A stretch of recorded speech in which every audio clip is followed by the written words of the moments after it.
The gentlelady is recognized for 2 minutes from the state of Florida. Mr. Speaker, I rise today to speak in strong opposition to the efforts by you and your colleagues to defund our police. This week, we will be voting on H.R. 1280, the George Floyd Justice and Policing Act.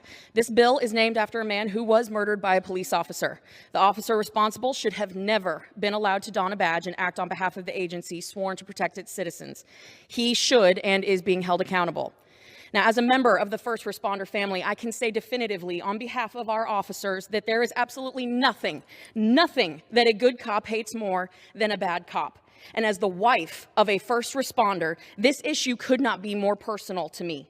My husband serves our local community as a firefighter and a SWAT medic for our local sheriff's department. And next to me here today, you see one of his SWAT vests. This is the same vest that he wore for 14 hours while on a massive manhunt for a man who had just been released from prison who promptly raped and killed his girlfriend. It is the same vest that he wore while responding to a man who had barricaded himself with weapons, threatening to kill his own children.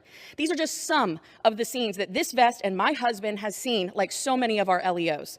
But the real threat here is not the dangerous situations that my husband has seen in protecting his community. It is the fact that this bill, and by extension you, Mr. Speaker, want to take this vest off my husband's back. Because yes, what this bill does is take this kind of equipment off the backs of our men and women in uniform.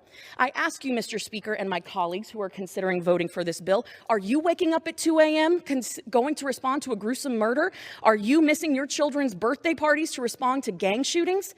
There is absolutely room for us to approve. There is absolutely room and a necessity for us to do better. But the answer is not to defund the police. It is not the answer. What this bill ultimately does is defund the police. You want a better trained, more responsive police force in your hometown? Fully fund the police.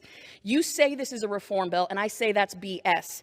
Mr. Speaker, your own conference members have been advocating for the defunding of our local police officers, calling them names that I cannot and will not repeat here today. In fact, many of your members have made it a top priority of their platforms. The gentlelady's time has expired. Good job, though. Good job, Ken.